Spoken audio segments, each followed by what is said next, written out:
if you would talk to yourself 5 years back, would you think you would be at the current place where you're in right now? And everyone says, no, I wouldn't have known. Oh my God. Yeah, of course I fucking knew. I knew I'm going to be here. I just didn't know how.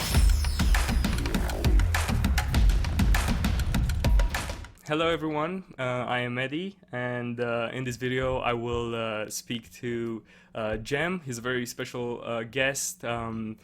His strategies are backed up by more than 300 million in ad spend. He's a serial entrepreneur, runs multiple businesses, so I think there's a lot to learn from him, a lot of inspiration that we can pull from him. Jem, how are you? Doing good, Eddie. Thanks for having me. How are you? Perfect. It's Yeah, very my early for you, pleasure. huh? Yeah, 6 in the morning in Romania, but just wanted to have this conversation with you, so I wasn't gonna go to sleep. Jem, would you mind introducing yourself a little bit? Like, how did you start on your entrepreneurial journey? Your beginning, how is it? Sure. So I'm Jem, 24 years old. I was born and raised in Germany, in the northern part, in Bremen, small city, probably like 700,000 people. Grew up in the city, not really having much, like went to a really, really good school. Not a private school, but, a few of my friends did like international baccalaureate there, which is like usually only at private schools. Um, and yeah, like basically what I'm doing right now is a lot of different things. As you said, serial entrepreneur. So I do e-com, I still do dropshipping. I have 3 brands, 2.5 brands. On the one side, we're still trying to transition or transitioning in the process right now. I run a Google Ads agency, one of the probably leading agencies, especially when we're talking about spend, because right now we're spending 18 million euros a month right now. And we've been actually keeping that pace for almost a year now. So some decent spend to have. And yeah, invested in a few other ventures such as a CRO agency and a few other things. I run an education company where we teach others pretty much drop shipping. So basically what you were doing on your YouTube channel. But yeah, that's pretty Yeah, much everything for me. that's amazing. Yeah, I know you have a pretty well-respected presence in the e-commerce space. So that's amazing. You've achieved great things. Yeah, so most of my viewers are interested in dropshipping, as you know. So I'm gonna ask you how did you find out about dropshipping initially? Like, what attracted you to that business model? What got you into it? Yeah, it's a good question. Honestly, the answer that I have to that is probably similar to basically 90% of the other people in the space, right? Start off by Googling how to make money online. Then you look into all these different business models, affiliate marketing, web design agency, freelancing, media buying for other people. So I figured, what do I want to do? Right. In the beginning, I consumed so much freaking information, like over the course of 1-2 years. I was reading forums such as Black Hat World and everything. And that was like or still is up to this date, a very SEO heavy website and blog where they teach you a lot about affiliate marketing with Amazon and everything, which is probably the worst platform to do affiliate marketing on.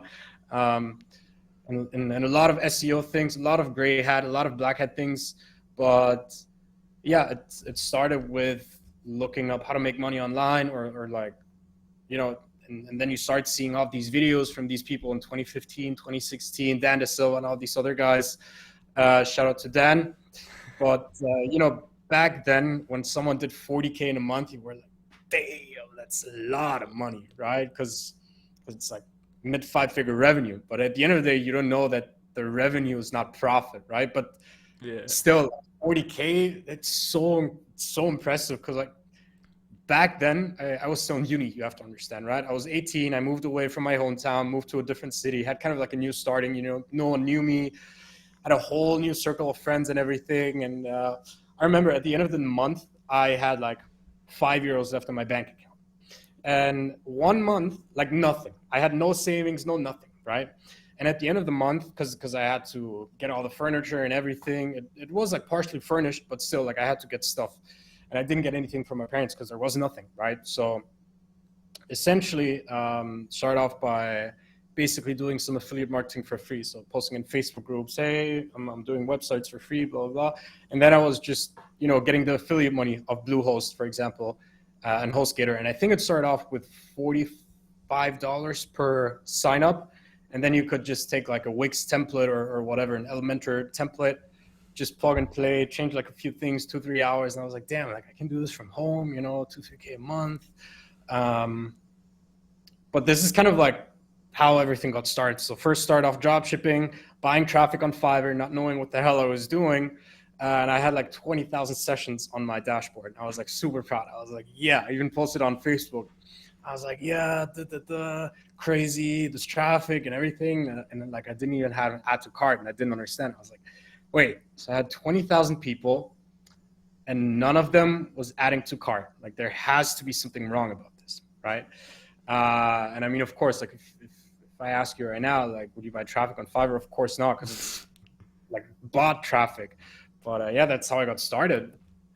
Yeah, wow, that's amazing. That's really inspirational. I wasn't exactly expecting that. I kind of knew the way that you started, but I didn't know that you actually really had to hustle from €5. That's impressive. And I've been through something similar myself. Had nothing. I made money with like coaching people in video games. So I can definitely resonate starting from nothing and like really trying to pull onto a bit of money to get something started. So that's amazing.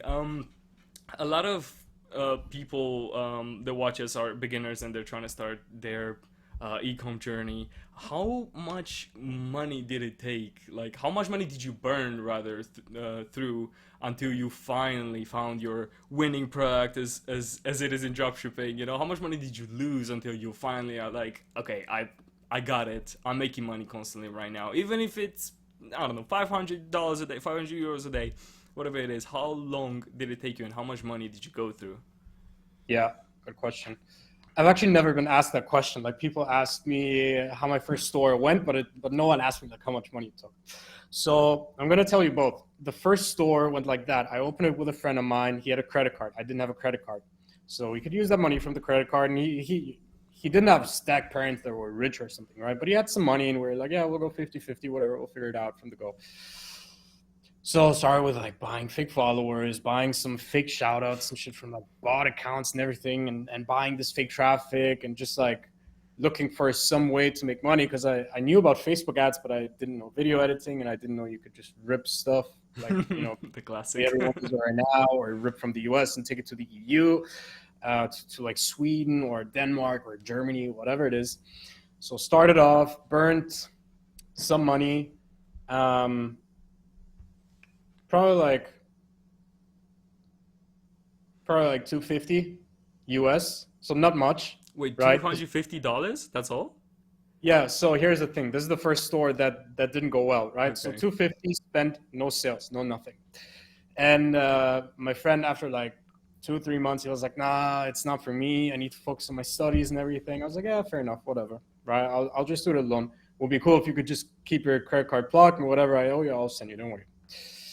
Right? So didn't really do anything more on that, didn't spend any more money, but the store was running for 3 more months. And then I was like, damn, I need to get rid of the store. I don't want to close it down without not seeing some kind of success, right? What I did was I was in Facebook groups already and like reading what other people are posting, just trying to get educated and everything, because I wasn't only using forums, but also Facebook groups and all these other platforms, Quora and whatever it is, Reddit. So what happened was I was like, hey, I have a store. We don't have the time to run it. I want to sell it. It's pre-built, whatever. You don't have to do anything. You can take it, right? And like, honestly, I didn't think anyone would buy it. And someone bought the pre-built store. And after all, I made like 239 euros in profit. And I was like, damn, I didn't make any money and I made profit. Internet money is real. Holy shit. Right? Because like when you see everything like the 40K on people's stores in a month, and you're like, damn, this guy is like 18, he makes 40K a month. What the fuck? Yeah. And like back then, I thought like something would be different between these people and I. Maybe it's like fake, or they have money from their parents, or whatever it is, crazy strategy, or lucky, whatever. Anyhow, so this is the first store that I sold basically as a pre-built store and made money. Then there was like 1-2 months of nothing, and then I started with like, or like the nothing was basically like all of the affiliate stuff. right? So I started off doing the affiliate stuff and everything. I did adult CPA, so I was actually monetizing cam websites, not like Andrew Tate style, but I was. We can get to that later as well. But like I was basically getting traffic from Tinder, um, with like a profile with like an SMS number, Yeah. and then just monetize with an affiliate offer with like a landing page and an iframe of a credit card. And then there was like a 7-day free trial, and after that, there were billed. So I made some money from that. I was making money from the hosting and everything. I started doing research on Google Ads because on Reddit, and I was in Spain at that point of moment, right? Just like traveling because I made some money. It was like traveling for 3 weeks. So 2018. So what happened was I was reading Black Hat World and I saw this one guy. He was like, yeah, okay, I know a lot of stuff about Google Ads. And I have this agency, or like he didn't have an agency, but he like started to basically get clients from Reddit just by posting, reaching out, posting like valuable stuff, and people reached out to him. I was like, damn, this guy's smart. And then he was like always showing his PayPal balance because it was like a journey. Because on Black Hat World, there's this thing where people have like journeys and then they kind of hold themselves accountable and everyone posts, oh, you got this, you got this. Everyone is like, a team, kind of like a soccer Yeah, team. yeah. Everyone's motivated. And then this guy made like freaking 8K in his first month. I was like, what the hell? This guy made 8K in profit in the first month. So I was doing some courses on Google Ads and then I started getting my own clients, lead gen, dentists, lawyers, tax, like accountants and everything. And then I had even more money. I was like, okay, let's give dropshipping another try, right? But with Google Ads, because I had my first ecom client, I was like, okay, might as well just try dropshipping with Google Ads because it was working. Because I did courses, I had the knowledge. It's not like that I was buying traffic on Fiverr anymore, but I actually know what I was doing, right? So what ended up happening was open a store, not the best looking. Like I think the theme was Brooklyn. Um, Classic. yeah, and just started selling. I think it took like 600-700 euros after US because it was Yeah. selling in the US. And in my opinion, Google Ads is more easy than Facebook. So I was like, and like with Facebook, I didn't have any experience up to this point, right? So I start making money, Google Ads, Google Ads, Google Ads, and like I had a credit card already at that point of time, right? Because it's not like, I mean, with the platforms, of course, you can pay with debit card as well. But if you have a credit card, everything is a bit better with the cash flow and everything, considering the fact that you're getting the money, but you still need to pay for the ad spend, you still need to pay for the cogs and everything. So yeah, probably took me like 600-700, I guess. So I was kind of lucky, but again, like I knew stuff about Google Ads and media buying at that point of already. Wow, that's amazing. I didn't know all this information. I knew some surface information on how you started and all that, but it just goes to show that the people that do end up making it, they're hungry. They felt a million things. They try a million things. They just don't give up. Because, like as you said, with your friend who you were doing this together, if with the credit card that he gave you at the beginning, and he saw that it wasn't working out, he was like, "Nah, this is not for me." You ended up sticking to what you thought was good and kept going with this online money thing that could have been a scam, right? Because we all thought it in the beginning. I YouTubed it, like I was like, is dropshipping a scam? For example, we've all done that because we don't know if you can really make. I mean, that's how dumb I was in the beginning. I didn't know that you can really make money on the internet. It sounded like a foreign concept when you go to a shitty job and you make $500 like me in Romania, for example, a month. you know, you Google it, and you're like, can you really make money? But it's amazing that you kept going with that. And like you said, um, after you sold the store, you said you had 2 months of nothing, which was you doing affiliate and stuff like that, but nothing crazy.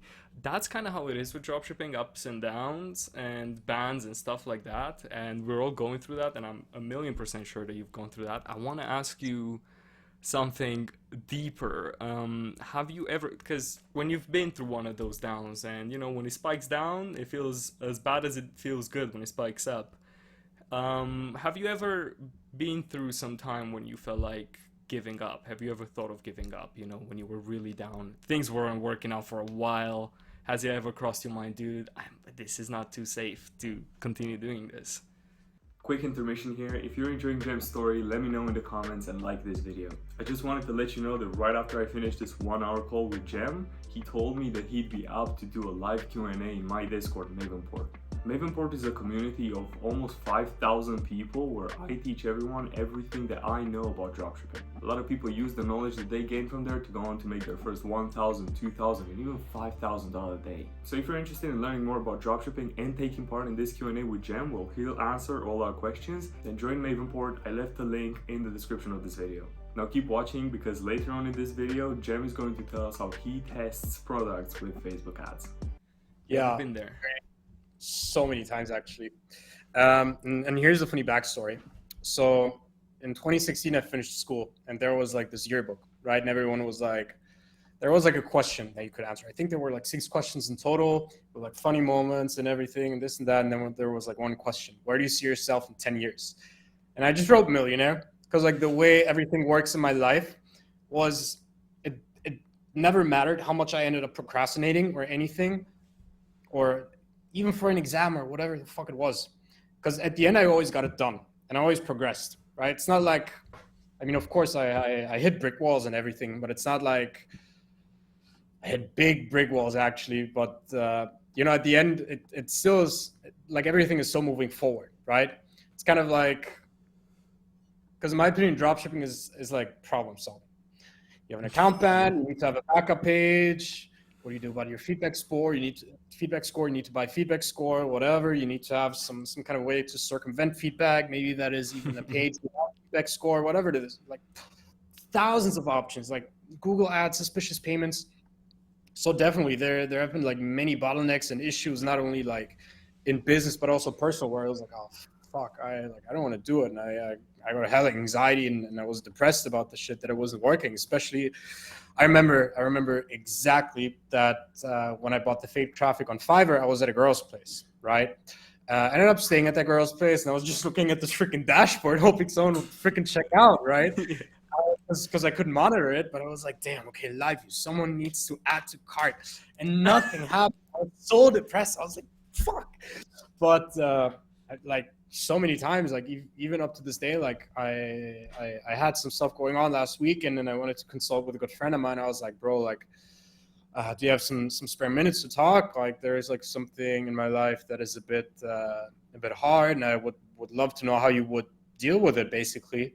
And essentially, from Friday onwards, I was sick. So I was actually just laying in my bed. I didn't even open my MacBook, because like until we had this, and like today right now it's Tuesday, right? So almost a week that I didn't open my Mac, and I was just like managing everything that had to be managed on Slack on my phone when there was something that I needed to go on, right? Not like micromanaging, but just like overseeing, making sure everything is smooth. Because if you're spending like fucking 6 figures a day, bro, I don't want to be that guy who trips. But so many points where almost gave up. But like, here's the thing: imagine back then when my friend gave up, you know, because we lost like 125 each or something, which of course was a lot of money, you know, but you know, you got to risk. And I mean, at the end of the day, I'm trying to live a freaking legendary life, and I know that it takes money to make money. You know, back then, of course, like it's like, damn, I have like a few €100, and you know, I really don't want to lose them, because it's like just something that I have in surplus. So like losing that would be really bad, you know, because you know, you worked you know how hard you worked for that in retail or whatever it is. And I worked retail jobs all my life. I worked when I was 16 onwards. Like I worked in a juice bar. I worked at a shoe store. I worked at Abercrombie. I did, what's it called? I was waiting tables in the winter for 3 months with not a real winter jacket. And it was like minus 10 degrees or something and snowing. And yeah, many times where I was about to give up, and like even just like contemplating, like, is this even worth it? Do I really want to do this in my life? I think we all face it, honestly. Yeah, for sure. Really glad I asked that, because I resonate a lot with what you said, and it's good for people to know because I know a lot of people look up to you, and the fact that you're still facing hard times, you're still going through all that, because that's basically what it is. Like you said, problem solving. You're still going through that. You're still having hard times. You're still hitting brick walls, but getting over them. That's really important for people to know because sometimes they look up to people who are successful because you've achieved a very impressive level of success, and I'm sure that there's more to come. They look up to people like that, like you, and they're like, dude, they're having it all, but they don't know the behind the scenes. You're constantly putting out fires. So yeah, like you said, Facebook bans as well. I mean, I'm dealing with that myself right now, and dude, it's not pretty, I mean, one day you're making a ton of money, and the next is different. You gotta, yeah, for sure. Really glad I asked that. But now Do you know that, the picture of the iceberg? That's oh yeah, probably the yeah, I know, of course, shaped very shared picture. picture. Everyone knows this picture. It's so for those of you who maybe do not know right now, it's this iceberg. Maybe you can put it in the video somewhere. So it's this iceberg, right? And you have like success and money and everything, right? So everything that we're posting on social media or everything that you're just seeing from an outer perspective, right? But at the end of the day, it's always like difficult to kind of like figure out what we actually deal with on a daily basis, right? And it's not only because I might have a bit of money that I'm just doing better than anyone else's, right? I have problems, but I have different problems. And like I worked my fucking ass off to get there. I still remember that at some point I was grinding like 6 months with like zero social contact. Whenever a friend of mine asked me like, hey, let's do this, let's do this. Like I just didn't care. I like didn't do anything. And honestly, so I hit a big milestone of mine monetary in 2020 in September, and I was in Sweden at that point of time, right? So I just crossed 8-figure mark, and I was like, okay, now it's getting serious, like made a few M's here, but 8-figure mark. And the crazy part about that is, at that point of time, I never really spent any money. I never flew business class up until then in my life. I never did anything expensive. I remember I got one watch in 2018 when I started to make money. I made like my first 50K in profit or something, right? I got a Rolex for like what? I think 12K or probably less, like 8K. And this watch, I've worn it once and I was in university. I wore it once and I was like, if I continue to wear this watch right now, I will like drift into the space where people's characters changes when they make money, right? Because I just made money and I bought materialistic stuff. Because I mean, of course, like having materialistic stuff is super nice, right? And it's like I'm not saying money fixes problems, but I'd rather cry in a freaking Lamborghini than in a Renault or something, right? But that being said, I knew like if this is going to continue right now, and like it's not like something crazy happened, right? But personally for me, this is like a thing where I drew the line. I was like, okay, I bought this watch, I made money, and this is like a sign of success, but like I haven't really deserved it yet. So up until this day, I wore this watch I wore this watch one day, and it's still in my basement ever since. Never wore that watch ever again. And I'm going to keep it because this is a story that I'm going to tell forever in my life. Whenever someone asks me, one of the, not really the worst investments, but because it's kind of like an anecdote to tell. Yeah. And yeah, Yeah, I get it. You don't want to fall into but that side. Although I would argue that you do deserve the watching a few more premium things after you work so hard. yeah, but But it's after 50K, you put like 20% of your net worth basically into not something. then, for sure not Tax. then. But now. Of course, like I'm not saying you should never treat yourself. Of course, if you work hard, you deserve something, right? But it always has to be in relation. And like honestly, like I should have just. And I mean, this is what I did. I kept my head down. I just focused and like I used the momentum that I've had, and this is like how I came to the point where I'm at right now. So Yeah, that's awesome, dude. Well, um, great stuff. I mean, I'm getting some inspiration myself from this. The point was to inspire viewers, but I'm listening to this and I'm loving it. That's amazing. Great. So now that you've obviously done pretty well for yourself, I wanted to ask, how did your friends and family react to what you're doing before you had success when they saw this crazy guy who's like, I'm gonna make money on the internet, which is something that, generally sounds pretty crazy. And how did they react back then, seeing that you're hopping on that journey? And what do they think now that you've actually achieved it? Yeah. So regarding family, I don't really talk to my family. So I can only talk about my friends. So my friends were like they saw some small stuff. You know, we were in the gym. I had this Louis Vuitton wallet. They were like, "Damn, where'd you get this from? You making money or what?" You know, so not like laughing at it, but like they started to notice some small stuff. You know, I got a car and everything. I got the watch. I wore it once, but I told all my friends that I ordered, and I was like super proud and everything. Um, but like honestly, up until this day, I really just don't like it when someone asks me about what I do, because it's like when you're in marketing, of course, you're going to understand what I'm doing, right? But if it's like you're studying medicine, you're studying physics, you're studying to become a lawyer, you know, I could talk all day about what I do and they wouldn't really understand what I'm doing. So basically, whenever someone asks me what I'm doing, I'm just saying, well, I'm marketing. Like, do you know the ads before a YouTube video? Yeah, I do these ads. You know, so like It's that's a me. very easy way to. Or like, do you know the stories between Instagram? Like when you're looking at your friend's story, yeah, this is me. So essentially, and here's the crazy part. So I never had Instagram before 2020. So 2020, I was in New York before. Like I think I created my Instagram in 2020 February, and I was like, okay, maybe because in 2019 I started to go into a few Discords.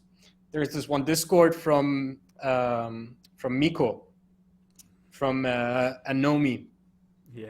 Very, very good friend of mine. I haven't met him yet, but good friend of mine. And there was this Discord, and you could only get into it if you're making like 6 figures a month or something, or 6 figures a year. I don't really know the numbers, but anyways, like at that point, I was making like 6 figures a month, right? And you had to show them proof and everything, and screen recording or bank statements, whatever it is. And then you got into this exclusive community. So wasn't there, and like this is like really when I started to kind of network with other people, right? And I got Instagram, and then I followed a few friends of mine. But honestly, like 99% of all the friends that I went to school with, I don't have anything to do with them because they're living their own life. They went to private universities, they went to Copenhagen, whatever it is, which is good for them, you know. But it's kind of like when you're in school and you have your friends, like honestly, like you're probably going to split from 99% of the people just because everyone is doing something else in a different city. Like, of course, depending where you're from, but this is generally speaking the case in Germany, right? Especially if you're at a very international school. So not many people knew what I was actually doing and what I was up to. And slowly I started to post stuff. I think mid 2020 I started to post like Shopify screenshots on Snapchat, like 300K a month, 500K a month, and then like 20K days and stuff. And like some people asked me like what I was doing, and some people heard about dropshipping before, and they wanted to ask me and everything. And then they saw me on Instagram starting to post stuff. I don't even know when I posted my first Instagram picture, like probably in March 2020 when I was in New York, so I could afford to travel and everything.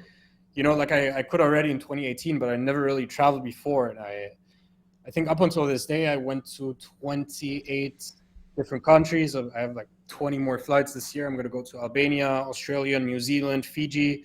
So like 4 more countries to the list. They're going to be at like 32, I think. But again, like no one really knew what I was up to up until last year. A friend of mine and we were selling these leggings, you know, making money. And I was talking to my friend Jose, Revenue Express, runs like a big marketing agency in California. So I was asking Jose, like, hey, like this is a great use case, and it matches with Google Trends. We made it viral and everything. We should just go public with that, right? He was like, yeah, let's do it. Let's get some press. So I was taking the screenshot, just sending it to the biggest marketing outlet in Germany, Omar. In July, I think, at that point of time, I was in Vienna, and like emails back and forth. Went on a phone call with them. They didn't really believe me, everything, and had like a few more questions. Went on a second phone call. They believed everything, like all the questions answered perfectly fine. We did a podcast recording, and so we did the phone call for an article. It never came out. They were like, oh, let's do a podcast instead. Never came out. After 7 or 8 months of ghosting, this guy reached out to me on the 2nd of May this year on my birthday, like 2 days before I was going to Miami. And he was like, sorry for not replying. And I followed up like once a month. And he was like, can you call me? He didn't ask like, no, sorry. He didn't ask if I could call him. He asked me if he could call me. So he already knew kind of like, his place. Essentially, I saw it, called back like 30 minutes later. I was like, yeah, some people, it doesn't take like freaking 8 months to reply to an email. He's like, oh, I'm sorry. Was talking in a monologue for 5 minutes. And then he was like, yeah, we have this conference. I'm pretty sure you've heard about it. There are like 70,000 attendees. Do you want to speak there? I was like, oof. I didn't know the exact dates because I was in Miami at that point of time, or like I was going to be in Miami at that point of time. But luckily, the exact same day that my slot was, so I think it was the 17th of May, I would have landed like 5 hours before that. My flights got canceled. My assistant got new tickets, and I was arriving earlier 3 hours. So I had like 7 hours or something. And then I was speaking at this big ass stage in front of 10,000 people in Hamburg, in Germany. And like, they did a live stream. They did, there's a YouTube video out there, and slowly people started to see my Instagram. So my close friends knew. But right now, like, I see more and more and more people that I'm familiar with and acquaintances and everything, like, talk about it, right? Yeah. So it's very funny to see how the behavior of people changes, especially like to people to whom you haven't been close with, when you are something or when you're making money, because at the end of the day, okay, whatever, I made some money, but like, doesn't mean I'm better than anyone else because I'm treating everyone the same. But it's still very funny to see the reflection that this creates with other people that are in your social circle, so to say. So yeah, they're freaking out. Like they're like, damn, like you really made it. Like you're the only guy who's like big from the entire school, and all these people went to these prestigious universities, and then there's this guy who's just like getting by, and like freaking making it. So yeah, they're impressive. Wow. Dude, that's amazing. And it's cool how everything lined up with the conference and everything. That's super cool. Super lucky. Building a name for yourself right now, for sure. By the way, whoever's the people watching, just make sure to follow Jem on Instagram. I'll make sure to put it in the description as well. He's got some cool stuff that he posts on there, posting reels, informational reels, so that's amazing. I want to go back to ads for a second. Like I said, most people watching my videos, they do Facebook ads. If you don't mind, you're still doing Facebook ads, right? You're still running a ton of Facebook ads, probably. I wanted to ask you, what's kind of working right now? Like, what kind of strategy? Things change constantly, pretty much. Like, I test different things every single day on Facebook ads, for example. What's working for you right now? What kind of strategy are you approaching? Okay. Here's the thing. Let's maybe start with some misconceptions and everything. First of all, 99% of the things that I'm running are in ABO. I don't like CBO simply because of the reason. Do you run CBO a lot? I scale with CBOs. I scaled recently to $30,000-$40,000 days with CBO, single ad set CBOs. Okay, interesting. Here's my take. So I dislike CBOs for the reason because of what happened last year in May. What happened last year in May was iOS 14.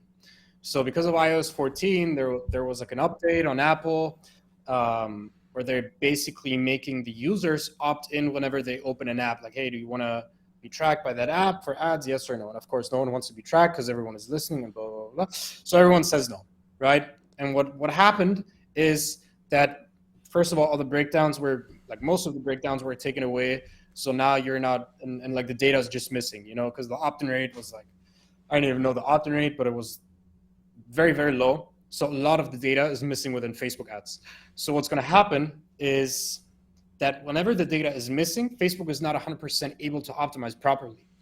And this is very, very important if we're taking CBOs into account, because what CBO does is it optimizes basically on the campaign budget, right? Campaign budget optimization, CBO. Campaign budget optimization. Yeah. Yep. So let's say we have 3 ad sets. What's going to happen is whatever, $1,000. The tracking isn't there. So how does Facebook really know where to put the budget, right? If you have 1 ad set, of course, that's another thing. But then the question I'm asking, why would you have 1 ad set within a CBO? Because like the only mechanism of the CBO that you have is just that it allocates the budget based on the performance that is missing in Facebook on the ad set level. Anyway, how I do my testing. First of all, creative testing. I like to test in angles, and I like to think in angles. So what is an angle? First of all, I think we need to talk about that. So whenever it's kind of like a problem solution based orientation, right? So we're talking about the most famous product ever, the dog bed. You have angles such as, an angle could be the breed, for example, you know, so you're talking about the breeds. So you could target your ads with the copy and everything and the sections of the video based to Labradors, to Golden Retrievers, to Australian Shepherds, whatever, because, you know, you're basically making it a bit more engaging for the respective person, right? Not really an angle, but more like not demographic, but yeah. It's kind of like an angle. Angle is more like what pain points are you going to talk about? Like how are you going to frame the entire thing, right? So anti-anxiety, calming, fluffy, donut dog bed, large, XL, whatever. XL isn't like an angle, but it's kind of like categorizing the entire thing into angles, right? So one time you could go with the anxiety angle, and one time you could go with the size angle, right? So it's like 2 different approaches on how you're going to do your ads. So first of all, I test my ad sets. Everything I test, ABO. Reason being, again, Facebook can't really optimize the budget delivery unless the tracking is working. There's the first thing. And the second thing, I want to give each of the creatives a fair chance within basically the ad set. Because if I have a CBO at €100 and I have 3 ad sets and one ad set is getting 10, and within that ad set I have like 4 creatives, none of the creatives are getting like €10 in spend, so I can't really validate them, right? So I always test with an ABO, and then let's say I have 3 angles, I have 3 ad sets. All of them are broad. If it's a very, very, very hard female product, I'm only going to do female 18, and what broad means is like no interest at all. So the only changes that you're allowed to make, so to say, are either age or gender, right? Most of the times you're going to just keep it open. Why do you want to not target anything? Because back then I always thought, okay, with Facebook, I need to have the best strategy, I have the best methodology and everything.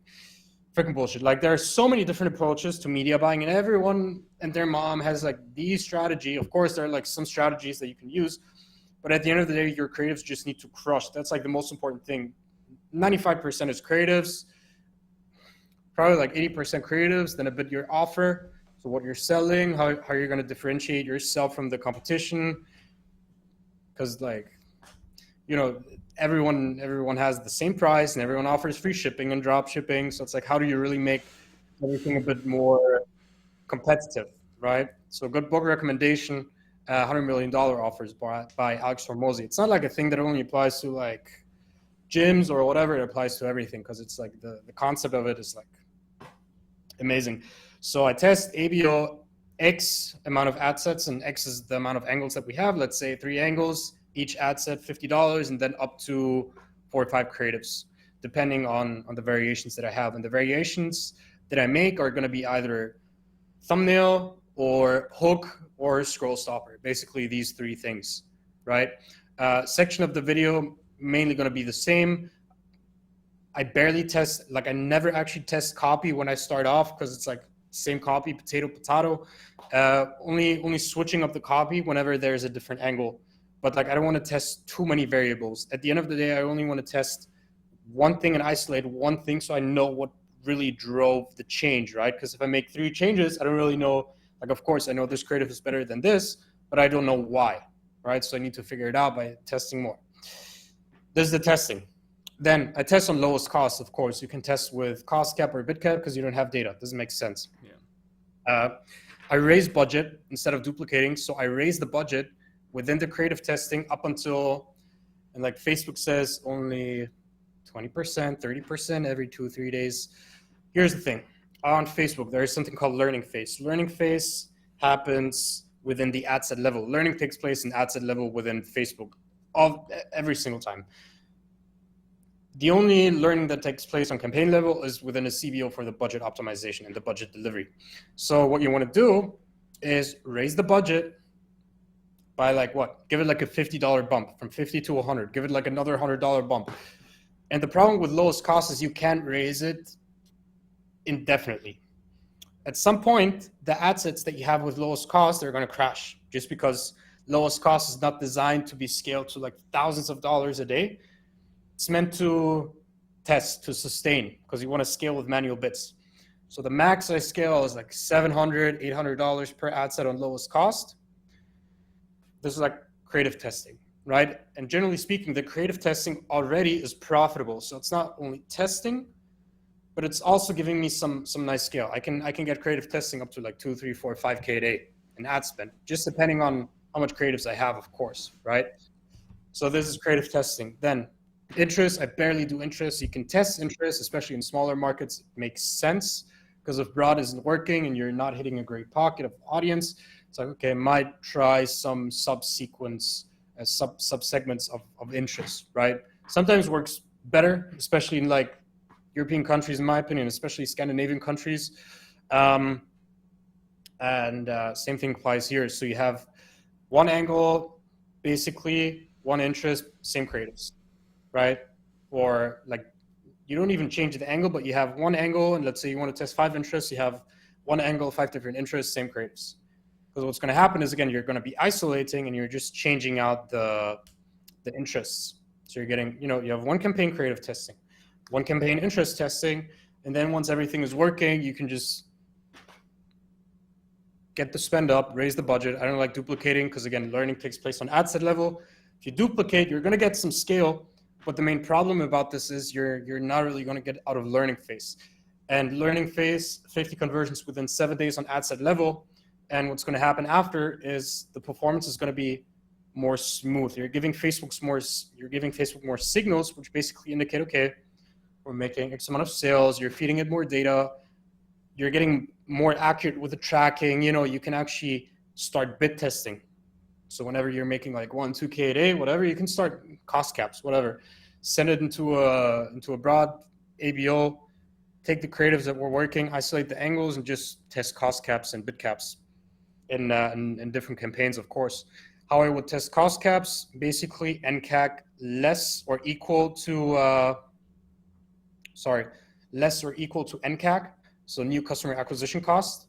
So let's say it takes us like 15 euros to acquire a customer. So 15 euros our cost per purchase, cost per acquisition, whatever. Set the cost cap to 15, then start testing increments. So 10, 15, 20, just see what's working, right? Just see where it's spending. If you set the cost cap too low, Facebook is not going to spend, because basically the main difference between cost cap and bid cap is cost cap is low hanging fruit. So you're telling Facebook, I want to spend X amount of money to get the purchase maximum, preferably below. And bid cap is kind of like bullying your competitors, being very well off in the auction. And bid cap, where you want to test the bids, is equal or bigger to NCAC. And of course, you're going to start off with the NCAC, so like 15 again, but then you want to start testing bigger increments. So I test 3 different increments at the same time in 5 steps, so 15, 20, 25. Then I see what's working, and then I just scale the hell out of these. And mainly, like the scale campaigns that you have are going to be one, lowest cost. Of course, it's not really a scale campaign, but these campaigns are all scaling. So lowest cost is going to be scaling because you have different angles and you're going to be having different creatives, right? And you have, let's say you have 10 different angles, or let's say you have 10 creatives and one angle. You still want to duplicate the same ad set, but just change out the creatives, because you don't want to add too many creatives, because it's going to mess with the algorithm. It's not going to allocate the budget properly and everything. It's going to be just messed up. So keep it between like 2 to 4, 5 maximum creatives, depending on how much you want to spend. But this is essentially the main structure. And then when I have everything ready, I just like to scale. It's either 1 ad set or 3 ad sets, depending on what geo I'm in, depending on how I'm feeling, depending on if it's ecom info. 3 ad sets would be 1 completely broad, 1 interest stack from the interest testing that we've done before, just taking the best interest, and then 1 lookalike stack. I don't do retargeting at all. I think retargeting, especially because of iOS, is bullshit. I don't like it. Again, the data just isn't there. And what's important is just take a look at your frequency, because if the frequency is too high, it's going to be a bit bad, but you don't want to have too low frequency, in my opinion, because again, having frequency is not a bad thing. It just indicates that people are seeing your ad, which is good because you're staying top of mind, and of course you're retargeting as well, right? So very technical, but does that make sense? It makes complete sense to me. I'm sure it'll go over some people's heads, but well, I mean, dude, you just gave everybody a mini course right here. That's amazing. Wow. So thank you I for have that, to give Jim. credits, by the way, right here, to Jordan Menard, very, very good friend of mine, runs again, a very, very big Facebook agency in California as well, Motive Digital. I was just talking to him last week. I think we synced like 3 or 4 times, and it was like 1 a.m. Then we just kept on talking. Um, just talking about Google, talking about Facebook and everything. And basically he gave me the input with the lowest cost, just raising it until 800 and everything, because I've had some issues where it was just not working, and I was like, okay, no, makes sense, because I want to scale with manual bids and not trying to scale with lowest cost, because I've scaled with manual bids before, and manual bidding, but again, lowest cost, I would only keep it at like just until it works. It's kind of like Google Ads when you're running YouTube ads. Basically, what you're doing with YouTube ads, one kind of placement within one campaign. So you're isolating again the placement, right? And some, not really placement, but like audience. So in-market audience, affinity, custom intent, whatever it is, keywords. So some YouTube campaigns might be scalable up until 10K a day. Some YouTube campaigns might only be scalable up until 50, 80, 100 a day. And if you're raising the budget and it's not working, then you just have to set the budget back to where it was working before, and chances are it's going to work again. All right, and this is like what I've experienced with Facebook recently. So I was like, hey, like, do you have anything for this? And yeah, so shout out to Jordan. But yeah, very, very in depth of what I do. Like I like to keep it very, very simple, like 4 or 5 campaigns maximum. Not trying to micromanage everything and having like 20 campaigns and everything. It's like awful. I don't like it. Yeah, for sure. I get that. Wow, dude, thank you. Thank you for that. Like, I feel like that's gonna help people, the people that do understand all the layers of what you said. For sure, that's going to help. So, thank you for that information. That's amazing. Yeah, you're not doing any exclusions, right? Since you're not having retargeting campaigns on their own, you're not doing any exclusions in the prospecting side. Purchasers, I Depends. guess.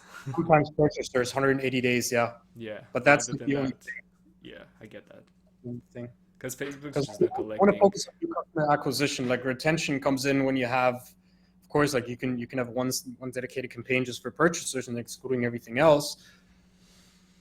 But like honestly, with dropshipping, you're making all the retention money with your email list and with your SMS list, and not with like Facebook ads, because it's 2 different things, right? The one thing is acquiring a customer, and the next thing is keeping the customer. And how do you keep your customer? Basically, email marketing, SMS marketing, all that kind of retention marketing, right? Facebook groups, building a community, having product drops and everything, especially if you're a CPG brand and everything. So yeah, mostly exclude purchasers, yes. Yeah, cool, amazing, sweet. Wow, that's great. In terms of the CBO, what you were saying earlier, yeah, for some reason, I mean, I tested a ton of stuff myself. For some reason, I discovered that the lowest cost ad sets that can't be scaled past a certain budget, daily budget, in ABOs. When I found those audiences that were working but weren't scalable in ABOs, as soon as I put some of like just one singular one in a CBO on its own, I don't know why, but it was scalable all of a sudden up to like 5K or more in spend per day on its own. Finding three of these audiences, scaling to like 15K in spend per day with just three CBOs, for example, it was working and very consistently. No clue why. I tested that and for some reason it was just working. Maybe you want to give that a shot. It sounds like your strategy is very solid on its own anyway, but just another thing to take in consideration because not all it doesn't always make sense. You know what I'm saying? Sometimes you just gotta test a bunch of stuff and oh look, Yeah, this shit works now. You know, in two yeah, months yeah. it won't. I can imagine that maybe Facebook prioritizes, and that's just like me, creating a hypotheses, but maybe Facebook is prioritizing the spend and everything and giving you better placements in Yeah, the no, auction no, because of the sure. CPO instead of ABO, maybe. No, sure, but yeah, lowest cost. It was working for some, and it is still for me. In single ads CBOs. Interesting. So that was very in depth. I don't want to keep you for much longer, but I do want to know how's your because I wasn't expecting that. Although I'm very very grateful that you went so in depth. I was thinking this guy's gonna give me some surface level information that's still going to be useful, but you went deep, and that's amazing. I'll just ask you briefly. How's your life looking right now? Because I know you're running multiple businesses, the agency as well, and you have some stores of your own still, right? As you said, you have a few brands. I mean, that's a lot for one person. How's your life looking right now? How are you delegating? How much time do you have for yourself? Do you have some kind of like work and life type of personal life type of balance, or are you grinding all day? Because that's what I'm doing. I barely sleep. I'm in a sweaty shirt all day and working. So how's it looking Uh, like for you? yeah, so like right now I'm involved in pretty much 7 different companies. Like the ecom side of thing, I'm considering it all one company, and the rest is just like things where I put my money in, like brands that I've invested in, agencies that I've invested in, and everything. So across the board, we're like what 91 employees. I don't know the exact number because it's like we're hiring, we're firing, but like we're growing, we're growing, we're growing. Every business is basically growing. Um, so of course, it's like very hard to keep track of things, especially if you're running so many businesses. How do I structure my day? How do I prioritize the right way? Like, can I actually breathe? Can I party? Can I go out with friends? Can I get food? Like, what can I do? Can I travel? And these are like all the questions that might be coming up. Here's the thing. I have systemized a hell lot of my businesses. Like I have project manager consultants just being in charge and getting paid a lot of money just for doing all the systems and making sure everyone knows what they have to do and everyone can function without me. I mean, basically everything can function without me, except the my Google Ads agency, because I am managing accounts myself, not like all of them, but like the ones with a high spend. I'm managing them personally, so that is taking up some time. And the ecom side of media buying. So I'm doing all the media buying on the ecom side by myself. I don't have any Facebook media buyers. I don't have any Snapchat, TikTok media buyers, whatever. I have people for email. I have SRMs, so supply chain relationship managers, people talking to the supplier, negotiating and everything. I got that from my roommate actually up here. And I was like, yo, you have an SRM? I was like, no. Why? He's like, bro, you should get one. Super clutch. They're negotiating. They're doing all that stuff. They're making sure all the numbers match up, refunds, everything, this, that, product quality. They do Q&A. They do product development even if you want them to. So very nice thing to have. And up until a few weeks ago, my day wasn't really structured, and I just woke up whenever, check ClickUp, know what I had to do, and then just start off working. And I was sleeping very little sometimes. Like some days I'm sleeping like 3 hours, some days I'm sleeping not at all, going to bed a bit earlier. And some days I just sleep 10, 12 hours. They're like good days, bad days, more productive days, less productive days. So if I'm taking a look at my calendar right now, first things first, how all of this is working, I have 3 beautiful assistants that are helping me to be sane, to manage my everyday life, to book flights, to help me get on podcasts like this one, and videos and everything, figure out times, speak and essentially doing all the nitty gritty stuff that I don't want to do myself. It's not because I don't like talking to people, or it's not because I want to talk to you and figure out a time, but it's just more convenient for all of us, right? Especially with the time zone and everything, because we have to go back and forth and calendar. If I have someone who's like professional and knows what the hell they're doing and like can schedule all of that and can help me get my travel plans, can get me stay in hotels and Airbnbs, whatever it is, help me make appointments, help me take care of stuff, help me do phone calls whenever I'm not in Germany, because like I'm not living in Germany anymore. There's still some bureaucratic stuff that I need to take care of, right? So they're like handling everything for me. And how a typical day looks like, it's not 100%, but 70% of the times, sleeping from 1 to 7 a.m. Then I have morning routine, take a shower, not use my phone, brush my teeth, basically just getting ready. Then deep work, 3 hours, 7:30 to 10:30. Then I have a break, half an hour. Then I have focused work. Within focused work, right now it's like 2 p.m. Within the first 2 blocks of focused work, I'm not trying to be, so deep work is like no phone at all, no Slack, no nothing. Within focused work, I can still be not distracted, but I can take calls. Essentially, I want to put all of my calls as late as I can. Right now, it's kind of an exception because I'm trying to schedule a lot of things within a week, because I'm going to be traveling for 1.5 months and not going to really be able to do recordings. So that's why it's a bit earlier. Then I have half an hour of breath work or meditation, depending on how I'm feeling. Then badging. Badging is whenever I take a look at my emails, Slack, and everything, and I do that, I think, like 4 times a day. Then I have food from 1:15 to 2:30. Working out. Food. Yeah. All my day. Focus work 4 to 6. Badging 6 to 6:30. Food break 6:30 to 8. Focus work 8 to 10. And then like badging and daily end of the day reports and everything, sales team, all that kind of stuff. And then night routine 11 to 12. Of course, like some people might think I'm crazy and everything, but like not like every day is looking like this. And of course, like I'm not adhering 100% to that schedule. This is how a day is supposed to look like. I can make 100% of the time. Of course, I'm going out, I'm partying and everything, but then it's a trade-off, right? Whenever I know I have to do something, it's a trade-off and I can't do this, but I know I missed out on it. So I don't need to think about like, oh, like what do I still have to do? What did I miss out on? And I still know, okay, I missed the gym, I missed this, I missed that. So now I need to do this. And essentially, TLDR, I'm trying to wake up early, trying to get a lot of work done where I'm not talking to anyone. I'm not trying to check my phone the entire time and like reply to Slack messages, but just like be focused 24/7. I have do not disturb. I don't even have notifications on WhatsApp, on Instagram, on emails, nothing. Like I have the Shopify app on my phone, but I'm not logged into any of my stores, so I'm not even getting the notifications, right? I'm checking the stores more than I would wanna, but it's because of the budget. Like I can't not check and not check how it's doing. So I'm spending like 3K a day, like not possible.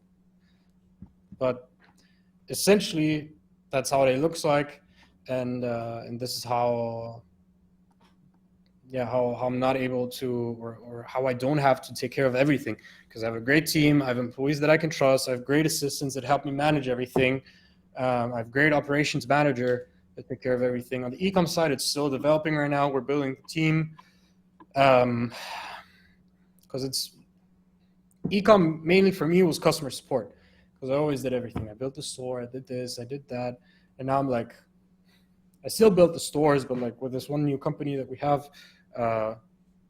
they're doing everything. It's kind of like a merger. We like put companies together, and they do everything a bit differently, right? So it's very interesting to see how they approach things and how they have their management and everything, and their entire operations. Because it's not like they're pushing crazy numbers, but just the structures and everything and the systemization of the entire company is just so freaking smart that I was like, damn, that's good.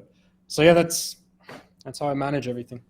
Yeah, wow, for sure. That's really good to hear, because I'm there's chaos in my life now after hearing what you said and how everything's very nicely scheduled. And although you don't necessarily always adhere 100% to the schedule, it's just complete chaos for me. I'm just like waking up, working straight away, and then I get like 2 hours of sleep, and I wake up because I get an idea and I go straight on the computer and work. I definitely don't have the kind of clean schedule that you do. Also, yeah, the part where you talked about systemizing everything and delegation, that's very important. That's another thing I personally need to work on, and it's probably one of the reasons why you were able to get so far, because you put systems in place and they're kind of taking care of themselves with your attention here and there. So great. Well, that's a lot of information that hopefully people will find useful. A lot of things that personally inspired me from your story, and hopefully it will also inspire other people that are on the verge of starting their entrepreneurial journey, or even more advanced, considering the pieces of advice that kind of came out of this, and the conclusions that I personally took. I feel like this will help me personally. Just to end it with a quick piece of advice, if that's okay for the people that are looking to start with Shopify right now with e-commerce. Yeah, definitely. If you still remember me talking about the beginning and everything, my friend quit and everything. And recently I checked what he was up to, and he's still studying. He's still doing his bachelor's. He started in 2016. I don't have my bachelor's yet. I'm still enrolled in uni, but I never finished it. So I'm still enrolled, but I'm like, so he's going to have his bachelor's. I'm going to have like 7 businesses that are running, and this is like the trade-off. If I would have quit, I wouldn't have had that. If I would have quit, I wouldn't be able to go wherever I wanted, right? I wouldn't have traveled so much. I couldn't drive in nice cars. I couldn't wear nice clothes. I couldn't wear nice watches. I couldn't live in Bali. I couldn't afford nice food. And, I'm not saying money solves everything, but again, like, if money is an issue, because you can be happy without money. Bro, I see it here in Indonesia. Like, all of the people are so happy they have nothing. They're making like 200-300 a month, and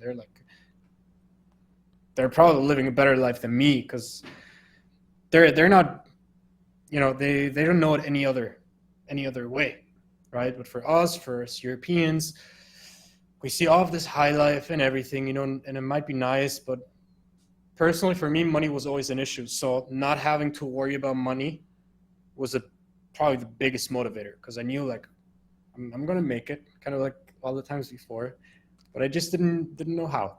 And it's funny whenever you ask these people, like, if you would talk to yourself 5 years back, would you think you would be at the current place where you're in right now? And everyone says, no, I wouldn't have known. Oh my God, yeah, of course I fucking knew. Fucking shit out of it. I knew I'm gonna be here. I just didn't know how. So, piece of advice, just focus on one thing, double down, don't expect the results to come immediately. Be willing to invest money in form of ads.